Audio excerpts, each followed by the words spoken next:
Dr. Mark Stoller is Professor Emeritus of Pathology and Clinical Gynecology at the University of Virginia Health System in Charlottesville, Virginia.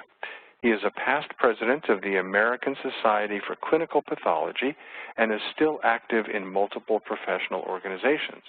Dr. Stoller is author or co-author of over 300 peer-reviewed publications and multiple book chapters.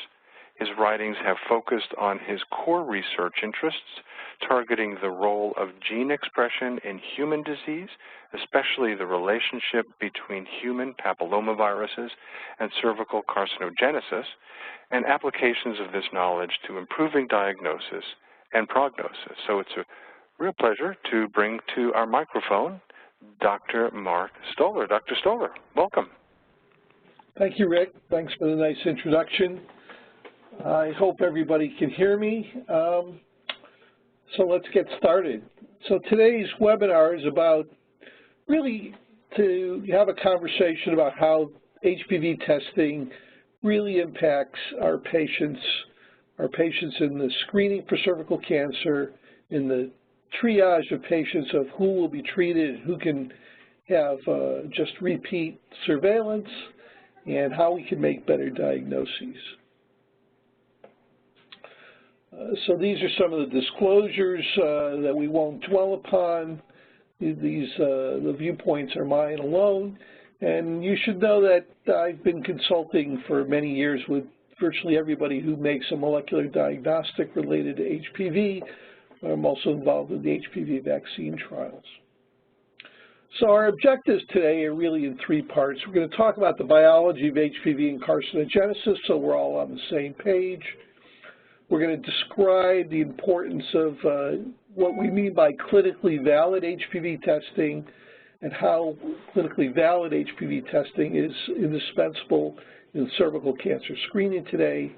And then we'll finish up with a discussion of how we can use adjunctive testing, immunohistochemistry, and in situ hybridization, not only cytologically, but more importantly, histologically, to improve our diagnostic accuracy for our patients.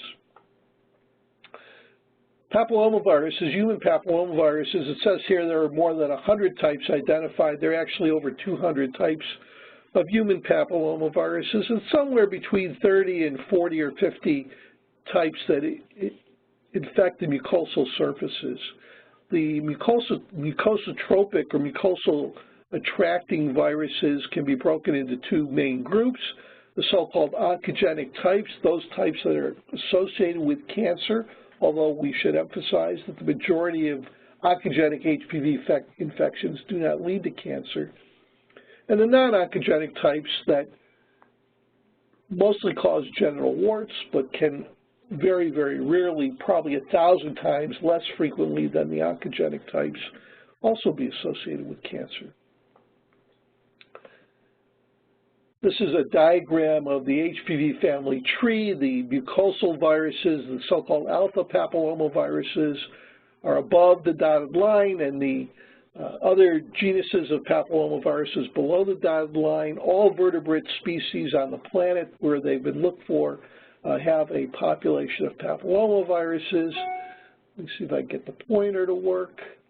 You can see here the HPV-16 associated group of papillomaviruses, HPV-16 and its closely related viruses 31, 33, and 35, as compared to we click here, the HPV-18 associated viruses with its closely associated cousin HPV-45.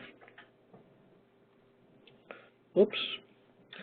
So it's been known for several years now that virtually all cervical cancers are associated with HPV. There were a very large study done in the early 2000s using PCR techniques that showed that 99.7% of just under 1,000 specimens from countries around the world were HPV positive. This study has been expanded tenfold in more recent times, over 10,000 specimens with these very, very high fractional associations of HPV in cervical cancers, confirmed cervical cancers from around the world.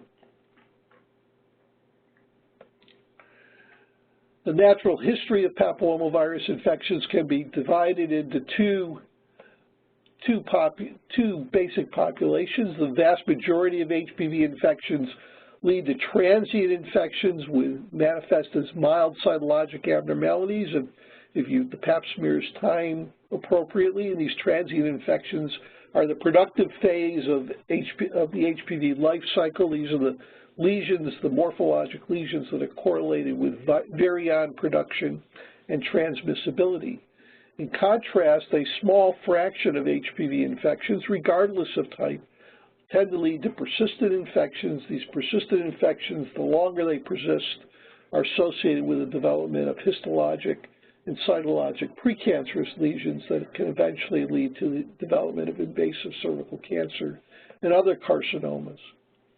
So we can think of HPV infections as morphologically manifest in a pyramid-type scheme. In the United States, where there's screening, cancer is a relatively rare outcome, although there's still 12,000 to 15,000 cancers that occur in the United States each year. More than half of these cancers, of course, occur in people who've never been screened. In contrast, the mild cytologic abnormalities are incredibly common in the population. 1 to 5 million ASCIS cases or ELSO cases are seen cytologically each year in a population of about 70 to 80 million pap smears done annually.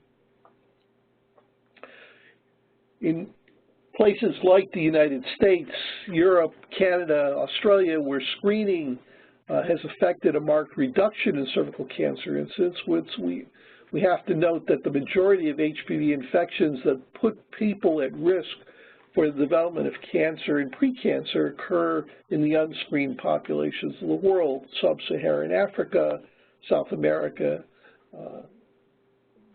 Asia, etc.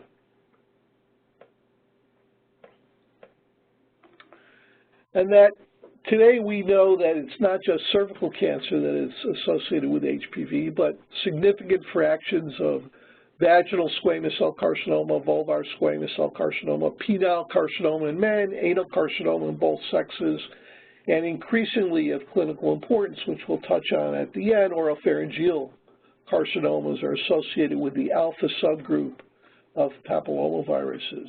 The beta papillomaviruses, which we're not going to talk about, are highly associated with cutaneous cancers, particularly in immunocompromised patients.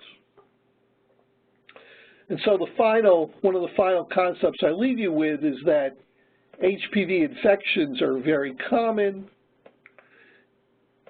They occur mostly early at the onset of sexual activity with the exposure of one or more sexual partners.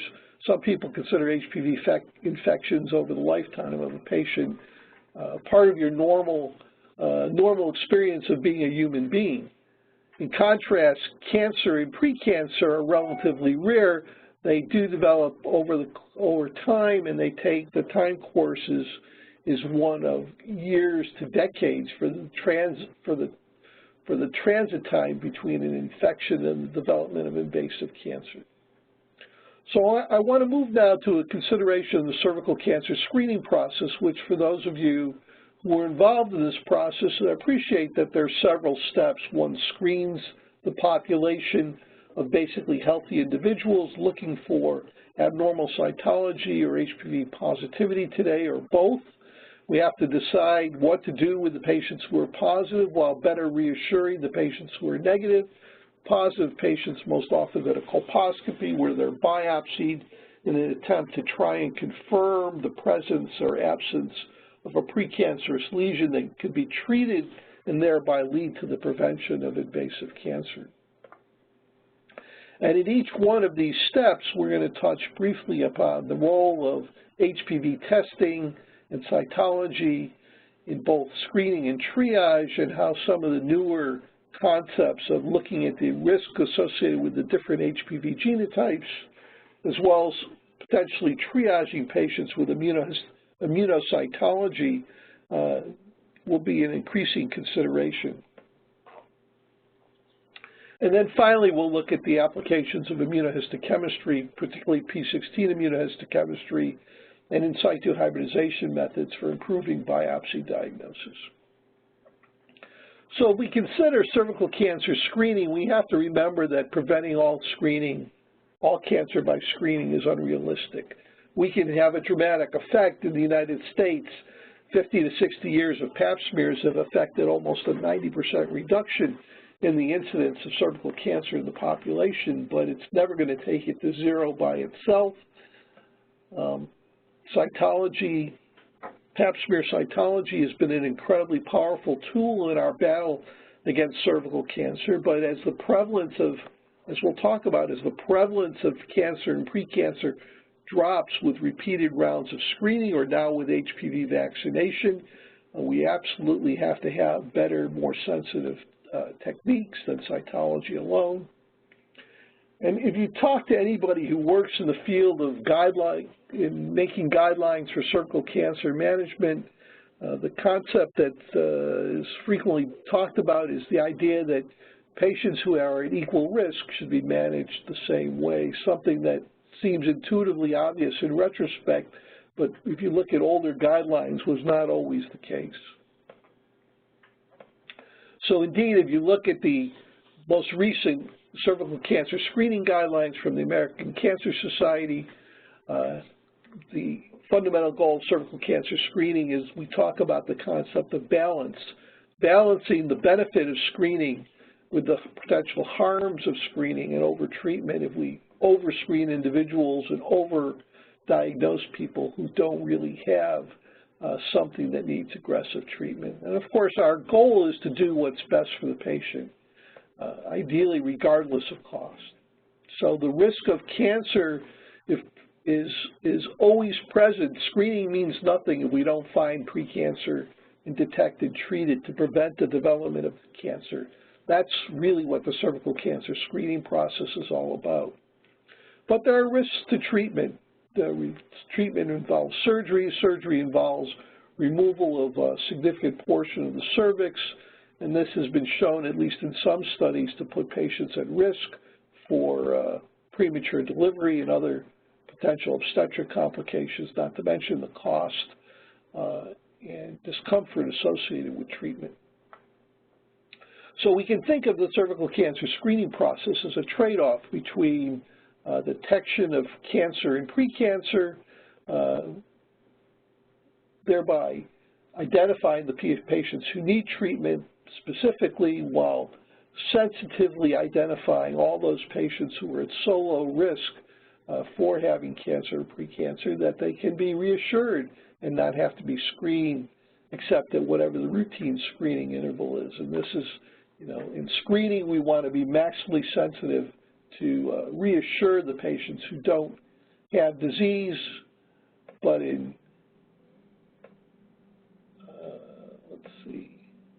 in triage we want to be specific. We want to send as few patients as necessary to colposcopy, to biopsy, to excision therapy.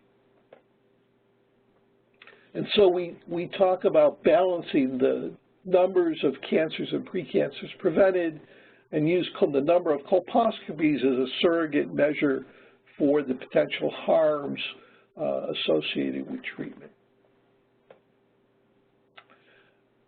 The idea that I want to get across is that today it's not just the cytology, that we can take the patient's cytology, we can take their HPV test results, we can look at their colposcopic results, we can look at their biopsy results, and we can stratify their risks. And we can risk stratify patients by looking at these factors together with their age, and realize that we fundamentally only have 3 or 4 things we can do to patients. We can continue to screen them because they have a very low risk of precancer. We can look at them more closely. We can repeat the interval, instead of every 3-year or every 5-year cervical cancer screening, we can do every year screening or even every 6 months screening. Those at sufficient risk in the United States, somewhere between 5 and 10% risk of a precancerous lesion being present in the cervix is the threshold for taking a patient to colposcopy. And there's some patients, as we'll talk about, where any one factor may put them at such high risk that you can skip some of the steps and potentially just treat the patient. Somewhere around 40, 50, 60% risk of precancer, many patients may just choose to be treated in the appropriate clinical setting. So this stepwise concept of cervical cancer screening, let's talk a little bit about how HPV testing integrates into this concept. And before we do that, I want to make this point about the clinical validity of HPV testing. Because there's no question that study after study, and there have been numerous studies worldwide that have demonstrated that the sensitivity of HPV testing compared to cytology is 20 to 40% more sensitive. What we mean by that is if you have a CIN3 lesion, the typical sensitivity of a pap smear detecting that CIN3 is somewhere between 50 and 70%, whereas for HPV testing, clinically valid HPV testing, it's more than 90%. So it's important to note that what we're doing with HPV testing in the context of screening is we're not looking for HPV. We're trying to establish who has CIN3 or CIN23 and who does not. And we want to do that without destroying the specificity of that test, and that's the concept of clinical validity. And there have been guidelines written by us and others in the United States as well as in Europe that fundamentally talk about what it means to be clinically valid, that the test has to have a certain spectrum of papillomaviruses, that its sensitivity has to be at least 90% for detecting CIN3+ with relatively preserved specificity, and that labs should be able to do this in a reproducible and robust manner. And that, as you may know, there are only 4 FDA-approved validated HPV tests in the United States. This will probably change in the next year with the potential approval of a 5th test. BD Diagnostics has a test before the FDA that performs very similar to the other PCR-based tests. Some of these tests, historically, the first test on the market, Hybrid Capture 2, was a test for 13 high-risk types and didn't provide genotyping. The COBOS test is probably the most widely used test currently in the U.S., tests for 14 high-risk types and gives you HPV 16, 18 genotyping integrated into the assay. The Aptima RNA test is also quite popular in the United States. Again, 14 high-risk types, and a second test is applied for partial genotyping for types 16, 18, and 45. And I just want to say that, in my opinion, and the opinion of many others, given what's happening around the world, primary HPV screening is a coming thing. Though some of you may be aware that the United States Preventive Services Task Force is revising their guidelines, which also came out in 2012, and in the guidelines that are out for commentary, they single out primary HPV testing every 5 years as a method that they're potentially going to recommend for cervical cancer screening. And the reason for moving to HPV testing you can think of as simple mathematics. So this is a graph that talks about the sensitivity of a pap smear at 50% sensitivity and the effect of prevalence on the performance of this test. And you can see, if we go back 30, 40 years in the United States, the prevalence of SIN2-3 and cancer in the United States was above 10%. And at that point, you can see what the negative and positive predictive values were in the population. But today, the prevalence of CIN3 in the population is about 1%. And with HPV vaccination, it's going to fall to less than 1%. And as we fall from 1% to some fraction of a percent with ongoing screening and with vaccination penetrating the population, what you see is that the positive predictive value in particular starts to become very, very low in the population and requires the use of higher sensitivity methods until even the most sensitive thing we know, which is HPV testing, will cease to function. So change, in my opinion, is a mathematical necessity. So if we look at the concept of HPV primary screening, as I alluded to, it's being implemented in a number of countries around the world. The Netherlands has already started primary HPV testing, replacing their well-recognized and very successful cytology system. Australia starts in 2 weeks, replacing their cytology system with a system of HPV primary screening. Most countries are using HPV primary screening, meaning they test for HPV first, and then they triage patients with cytology and or genotyping. In the United States, we've had, since 2014, an FDA-approved algorithm for HPV primary screening. The algorithm looks like this. One test with clinically validated HPV test. In this case, the only one approved for this indication thus far is the COBOS HPV test.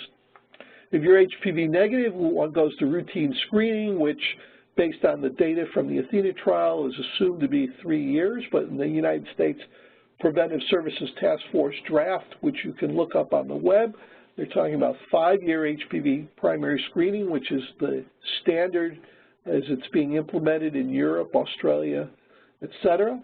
Patients who are HPV 16-18 positive, because of the data I'll show you in a minute, are at such high risk for developing or having CIN3 that they need to go to colposcopy.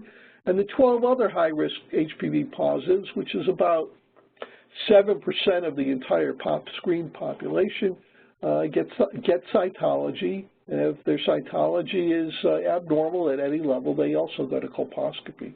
Whereas a normal cytology would get a much closer interval follow-up compared to every 3 or 5 year screening.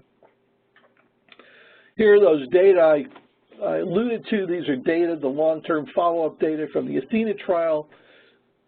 If you have a normal pap smear, independent of your pap cytology, if you have a normal pap smear and you're HPV 16 positive, your cross-sectional risk of having CIN2 or CIN3 in this case, it varies from 17% at baseline to over 3 years, 25%.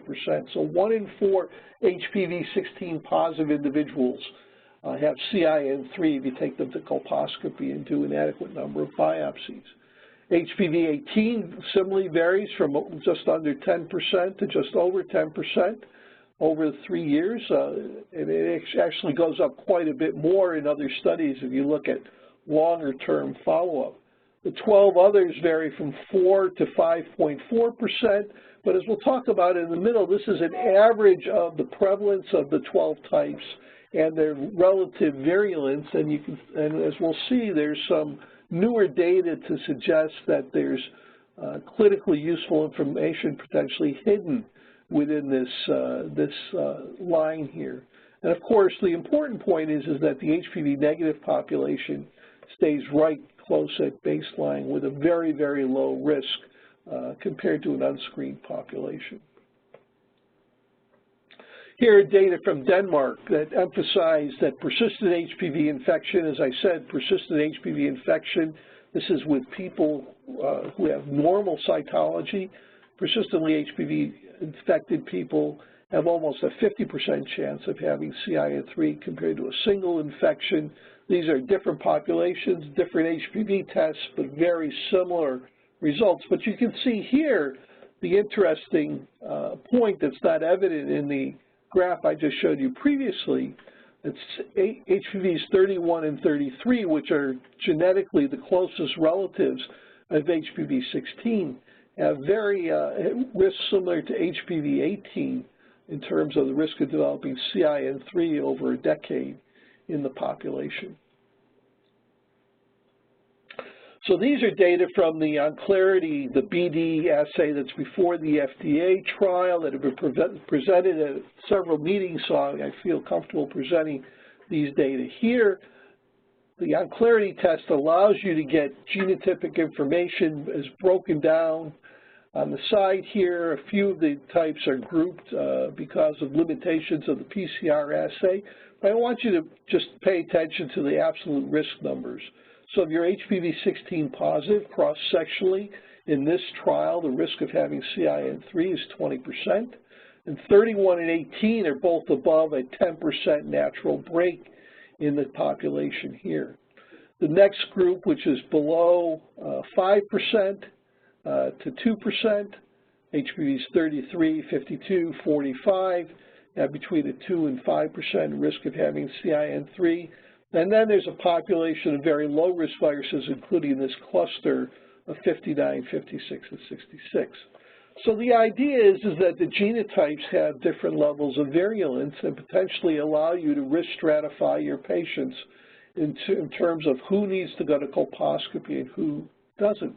So one possible prediction, I'm not saying this is going to happen, but people are talking about it extensively at conferences where they talk about screening modifications, is that the genotyping information inherent in clinically valid HPV tests could potentially risk stratify patients without doing a lot of additional testing into groups that might need either colposcopy or groups that could be submitted to increased surveillance or groups that could probably just be treated with regular interval surveillance. Now, one of the pushbacks one often gets about HPV testing in terms of the concept of primary screening is, well, does HPV testing really work, right? Does it really get everybody we want to identify in terms of CIN3 and precancer risk? And as I said, perfection is not possible, but in the Athena trial, which went before the FDA, we asked the question of the over 300 cases of CIN3 or adenocarcinoma in situ, CIN3 plus, that occurred. 282 or 92.5% of them were identified by the COBOS test, but 7.5% weren't. And the question is, are those HPV negative CIN3s, are they actually falsely negative, or is there a biological reason for the negative result? And it's important to remember that we can't necessarily test for every possible HPV. We only have 14 types in the clinically valid assay. We don't have 40 types. And the reason we don't have 40 types is that it would destroy the specificity of the test, and you still wouldn't have perfect sensitivity. But if you follow this flow diagram, what you see is that at least half of the so-called HPV negative CIN3s or adenocarcinoma in situs are due to HPV types that we don't test for the reasons I just mentioned. The other half of them were P16 positive, which as we'll talk about in the next few minutes, is a good surrogate marker for HPV-associated transformation. A couple of these were for types we do test for, but the majority of them were for other types as well. And then we had a few cases that were P16 negative and COBOS negative. 3 of them on review were ruled by an adjudication panel to just be immature metaplasia. So what you see here is that basically there are no HPV negative CIN3s, right? That they're either HPV positive for the types you test for, the types you didn't, and there are a few technical reasons for imperfection, but compared to the 50 to 70% sensitivity of a pap smear, there's no question that HPV testing is superior. Now, as we talked about, the algorithm for HPV primary screening in the United States looks like this. And HPV primary screening helps you risk stratify patients into the various risk groups. This is a breakout of that diagram that I showed you before. HPV negative individuals have very, very low risk, way lower than the background prevalence, and can be rescreened at long intervals. Again, in the United States, the typical screening intervals that are recommended in guidelines are 3 to 5 years, and in Europe, there's a pretty much uniform 5-year screening guideline, as will be the result in Australia and probably Canada in the not-too-distant future. But can we even refine this algorithm more? Can we use something better than cytology, given the knowledge that we have about its relative limitations in terms of sensitivity?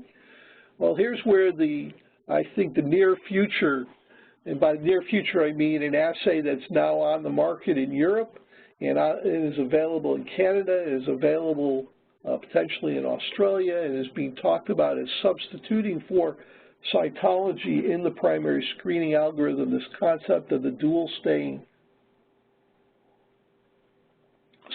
cytology, where you immunohistochemically stain a thin prep slide.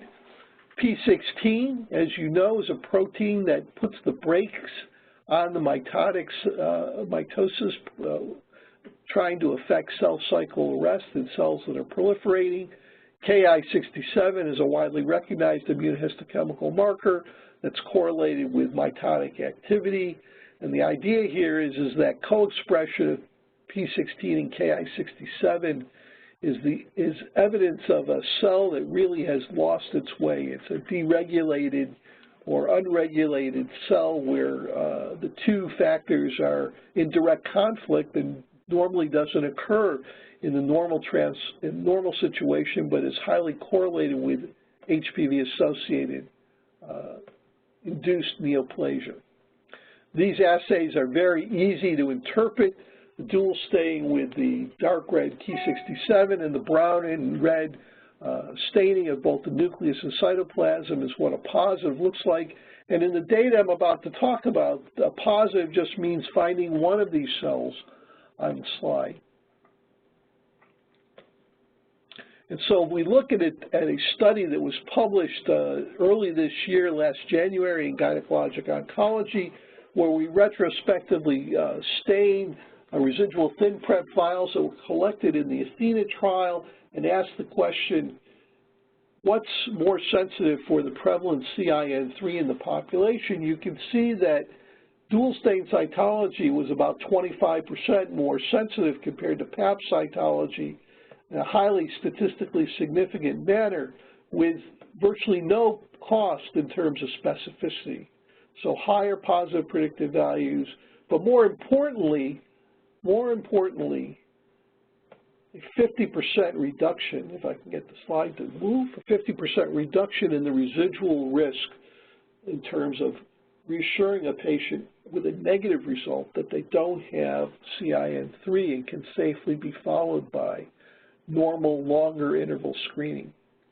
So we can look at this in terms of the potential different algorithms that we would have for detecting CIN3, and you can see that compared to a Pap smear, dual stain cytology is 25% more sensitive.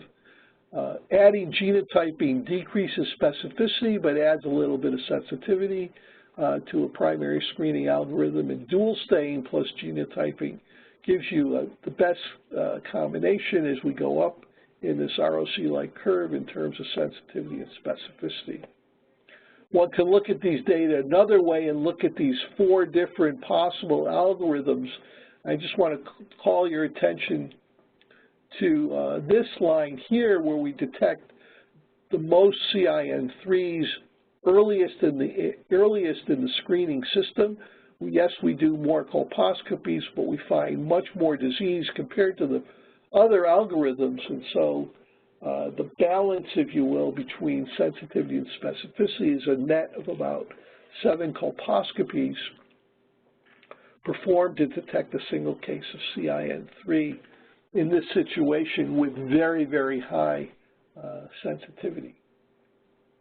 And so in the near future, I think what you're going to see in the era of HPV primary screening is a substitution of dual stain cytology as a test that, as I say, is already on the market in Europe with abundant data supporting its potential use, a test that's currently about to undergo formal FDA evaluation in the United States. So let's turn now, well, before we do that, the data clearly show that a dual stain result splits the population into a population that's at very low risk and that can either have close follow-up or regular rescreening, whereas dual stain positive individuals all need to go to colposcopy, And HPV-16 positive, dual stain positive individuals are entering the realm where serious consideration could be given to doing primary therapy. Well, we know cytology, for those of you who practice cytopathology, is hard, but biopsies, every surgical pathologist reads biopsies, and they think they do it well. But when one looks critically at the ability of pathologists to read biopsies, particularly cervical biopsies, we find that interpretation is often subjective, and there's variability that can lead to under- and over-reporting of significant cervical disease, can put your patient into the wrong bin, if you will, in terms of how they should be managed.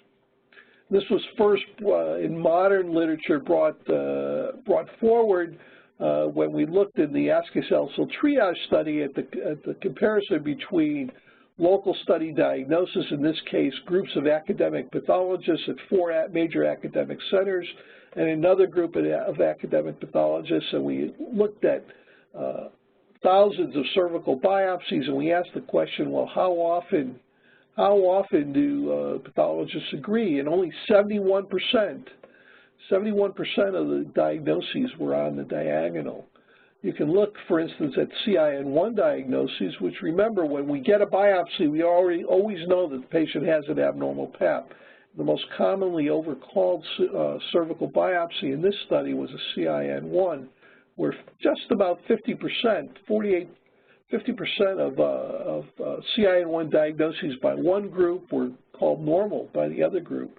CIN2, as you all know, is also highly variable. About a third of CIN2s will get called a CIN3, and another third will get called a CIN1 or normal in a population. Whereas normal biopsies, we're very, very good at when it's obvious and easy and normal. So if all cervical biopsies look like this, normal, CIN1, CIN2, CIN3, we wouldn't be having this conversation, would we? But the reality is that the data shows that we need some help. We need to be able to refine our diagnostic acumen so that when one pathologist reads a biopsy, another pathologist comes to the same conclusion. As clinicians hate that kind of variability, I can tell you for a fact. So how can we do that? Well, the thesis here is that we can use in situ hybridization or immunohistochemistry to help adjudicate biopsies. Immunohistochemistry, as you know, is a well-established methodology available in virtually every pathology lab. It may or may not address the pathology of interest. In situ hybridization historically has been technically more demanding, but for the context of HPV-associated neoplasia, in situ hybridization has a lot of appeal because normal and reactive processes are not HPV positive at the level of in situ hybridization, whereas neoplasia, CIN1, CIN2, CIN3, cancer, adenocarcinoma in situ all should be HPV positive. Situ hybridization and immunohistochemistry allow you to correlate the morphology exquisitely.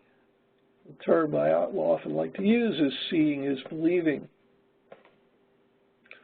But in situ hybridization, whether it be for DNA, RNA, you have to be aware that historically the methodologies were quite variable, the sensitivities were variable, the types of HPVs included in the assays were variable, and the methodologies have evolved over time. So I've been doing in situ hybridization for 3 decades, but these types of radioactive in situ hybridizations using autoradiography were never clinically useful because of the time it took to get the result out of the laboratory. Morphologic, non-radioactive chemo in situ hybridizations using immunohistochemical-like detection systems have been around for decades, but they've been somewhat variable in their diagnosis, and the HPV DNA in situ hybridizations that were most widely used because of limitations in type spectrum, because of variability in sensitivity, and quite frankly because of some abuse of these assays in various laboratories are no longer readily available in some markets. Yet these assays did correlate in a fraction of cases and were relatively easy to read. Here you can see a low-grade lesion. You can see the transit amplification of HPV DNA from the basal cells to the coilocytic cells as it goes up towards the surface, these cells having less than 10 or 100 copies of HPV DNA per nucleus, these cells having thousands and thousands of copies of HPV DNA per nucleus. So these assays were useful, but as I said, clinical trials leading to the real clinical validation of HPV DNA in situ hybridization so they could be widely recommended for clinical use were somewhat problematic, in my opinion. In contrast, while up until recently there haven't been formal clinical trials, but I should make you aware that the FDA recently formally approved the clinical data from a large clinical trial for the use of P16 as a diagnostic adjunct for biopsy interpretation.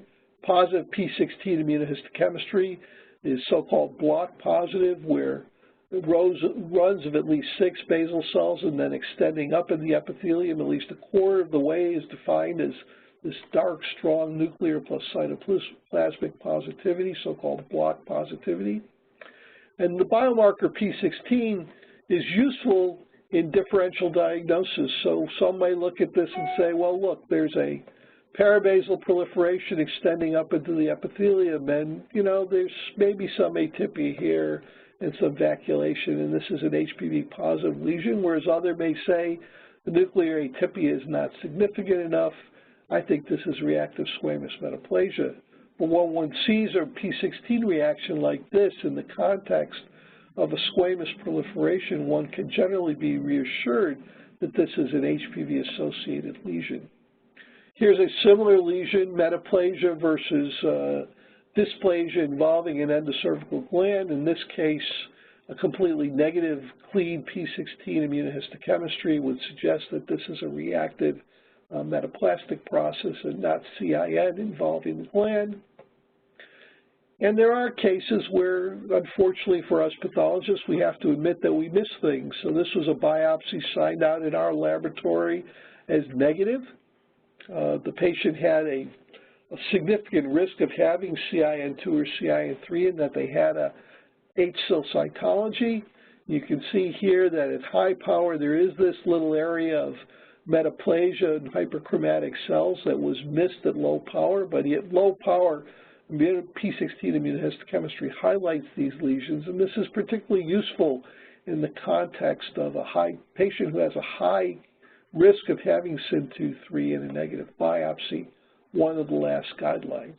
So many of you are aware of the lower anogenital squamous terminology project that looked at the literature supporting the use of P16 adjunctive immunohistochemistry in the context of cervical neoplasia. In that paper, we estimated that approximately 20% of cervical biopsies would need P16 immunohistochemistry. In subsequent analyses, that number is somewhat higher, although it's still less than half of biopsies using the last guideline would require P16. The last guideline suggests that the major uses of P16 are to aid in the differential diagnosis of CIN2+ with a mimic of precancer. Anytime a morphologic diagnosis of CIN2 is considered, because you don't want to overcall CIN2 and therefore commit somebody to treatment, to adjudicate professional disagreements, and importantly in the context of a patient who has a 30 or 40 or greater % chance of having CIN2 or CIN3 and the biopsy looks negative, particularly if it's fragmented or metaplastic or highly inflamed.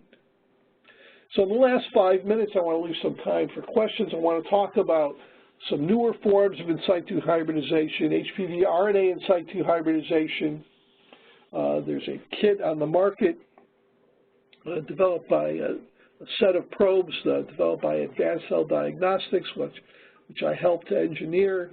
This was strategically structured to help decrease the discordance between your morphologic impression and the assay positivity and negativity, in that we include 18 of the most common high-risk HPV types. So with adequate sensitivity of detection, we're going to have much fewer cases where the lesion is due to a high-risk virus.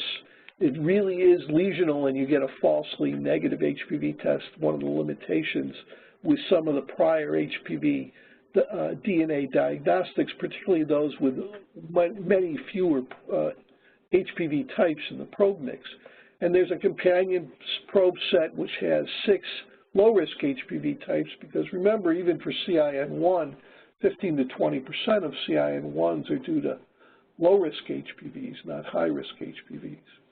And we've recently published in the American Journal of Surgical Pathology our first experience with this assay on an automated platform. It's very good to know that these assays are now clinically doable with automation to make interlaboratory comparability comparisons much more viable.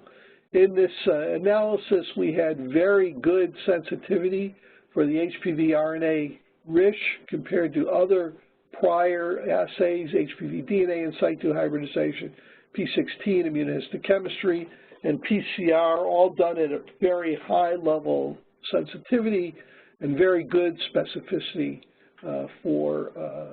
in that reactive problematic lesions and normal biopsies don't stain at all. We can show you some of these data. You can see how clean in normal and metaplastic cervix the assay is. There's virtually no signal at these very high stringency in situ hybridizations, whereas low-grade lesions have this very nice speckled pattern of both nuclear plus cytoplasmic RNA. Both low-grade lesions and high-grade lesions are easily interpreted with a very low background.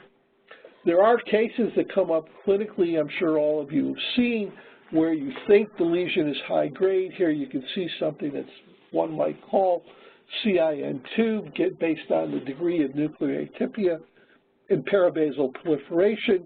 The P16 is surprisingly negative except for scattered cells, probably some lymphocytes in the base, yet the DNA and RNA in situ hybridizations are positive.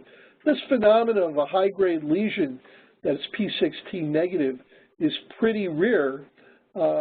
We think from other studies that it's probably due to shut-off of the P16, mutation of the P16 due to methylation, but in certain contexts, it's important to get this right, because more and more patients with HPV-associated tumors are being treated differently than patients with HPV-negative tumors. Now, obviously, that's not the case in the cervix, but one such example is in the head and neck.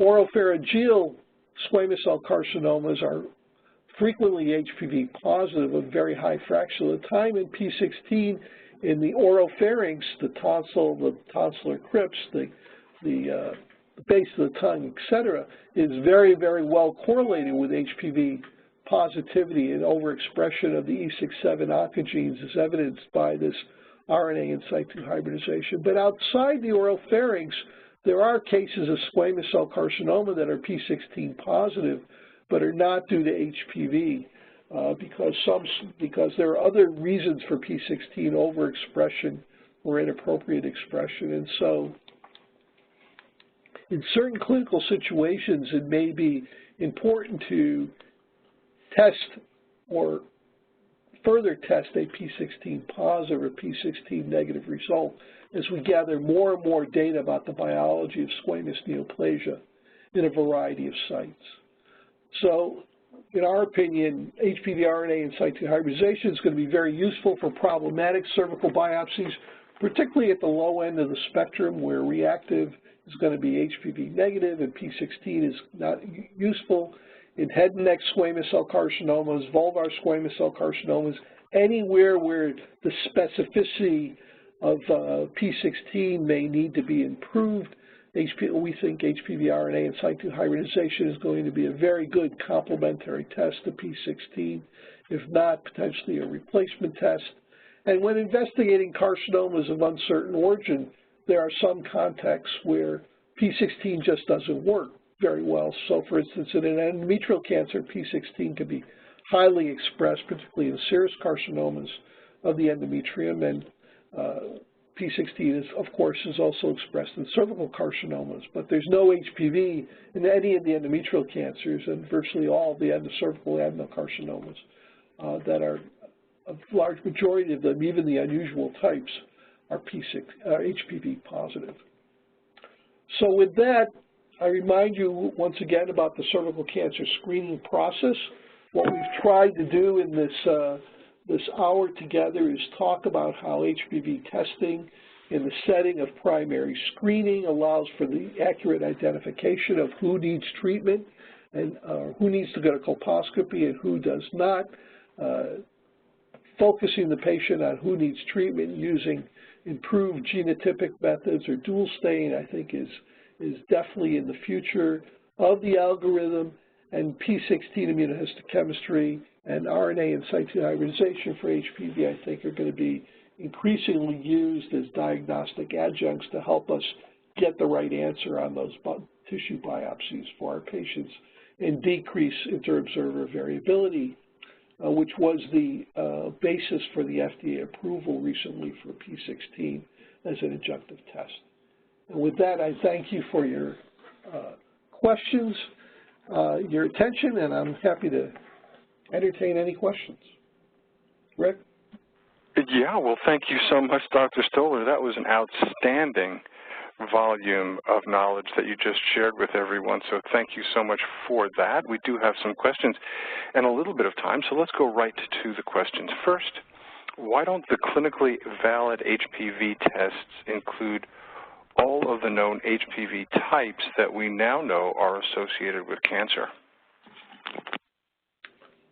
So as I said, the reason we don't include all the types is that compared to the prevalence of these viruses, so those other types that aren't included, let's talk about, HPV 72, for instance, or HPV 83, they're probably prevalent at about 0.5% in the population, and yet the incidence of cancer due to that is, 1,000, 10,000 times less. So if we included them, we would drive more and more patients to colposcopy, and you wouldn't find any lesions.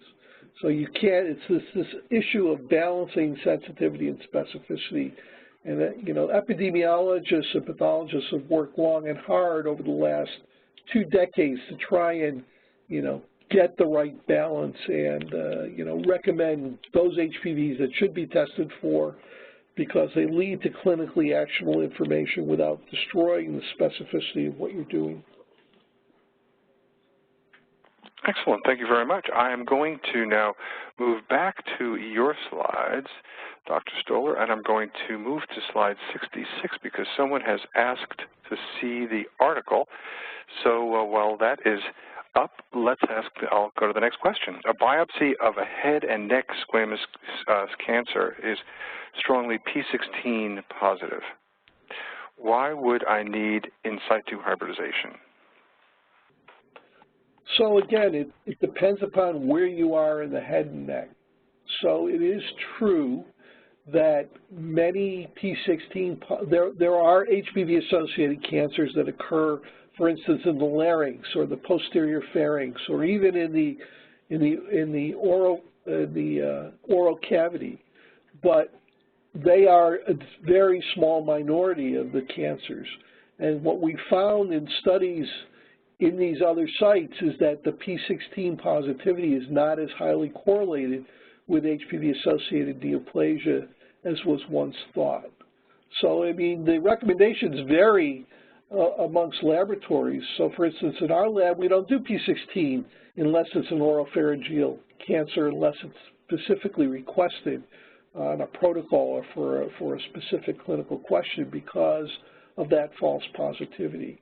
So, if you're in the tonsil and your P16 is positive, you're right, you probably don't need HPV in situ hybridization. But if you're in the larynx or in the posterior pharynx or an unusual site, P16, the specificity of the result is not what you think, and HPV in situ hybridization will give you that specificity if it's clinically required. Okay, excellent. Thanks. We have time for 2 more questions. First, patients have been known to clear their HPV infection, what rate of false positive have you seen where the HPV RNA ISH is positive but no morphologic lesion is seen? So that's a great question, and that's one of the real power, I think, of RNA in situ hybridization, because the RNA in situ hybridization, is evidence of transcriptionally active HPV. We actually did a study a long time ago about the time course of RNA transcription relative to morphologic abnormality. And suffice it to say that morphologically normal virtually never has HPV RNA identifiable, even with these high sensitivity techniques. So that, so fundamentally, if you see the RNA in situ hybridization positive, you should be able to find areas that, people will agree are morphologically abnormal. The false positive rate in reactive or negative lesions is very, very low. Okay, thank you very much. Last question. What was the indicator that prompted the retest of the sample once it was misdiagnosed using the H&E slide to test for a P16 marker?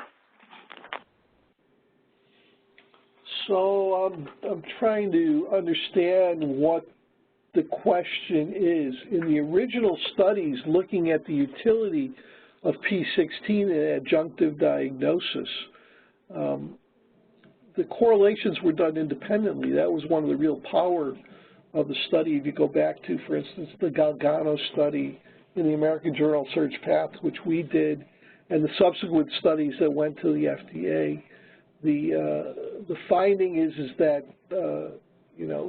if you're going across a threshold of what you think is an HPV-associated high-grade lesion versus not as an HPV-associated high-grade lesion, the P16 breaks with adjudicated pathology. It makes the individual pathologist read like a panel of experts. That's really the simplest way of thinking about it.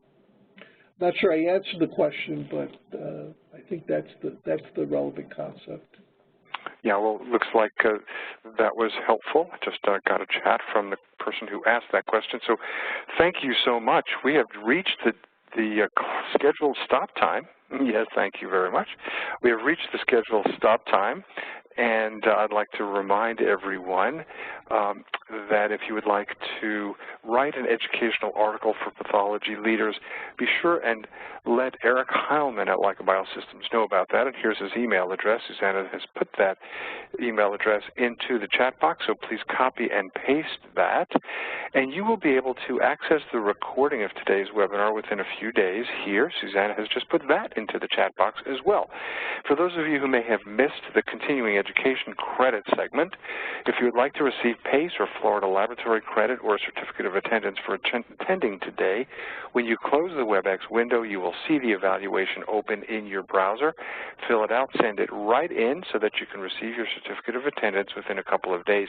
If you wait more than 24 hours, it can take up to 2 weeks to receive your certificate, so be sure and send it in right away. Now, if you're the person who has joined for a group, you will be receiving, if you've logged in, an email from Messenger at WebEx. Keep an eye out for that, and that will contain a link to the evaluation, so be sure and forward it to everyone in your group who joined with you. Also, if you have joined us on a mobile device, be sure and watch out for that email as well, because that is how you will be able to access the evaluation. The email will be coming from messenger@webex.com. So be sure and keep an eye out for that.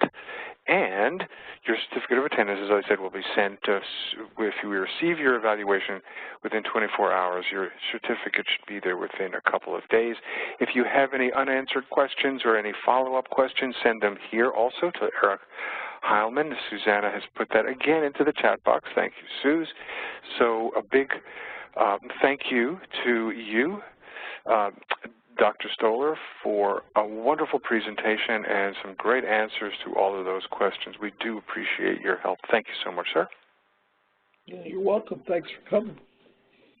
Okay. And a big thanks to Leica Biosystems for sponsoring these outstanding Pathology Leaders webinars. And we hope that you will join us again for another upcoming Pathology Leaders webinar very soon. So thanks everybody for joining us, and we look forward to having you with us again.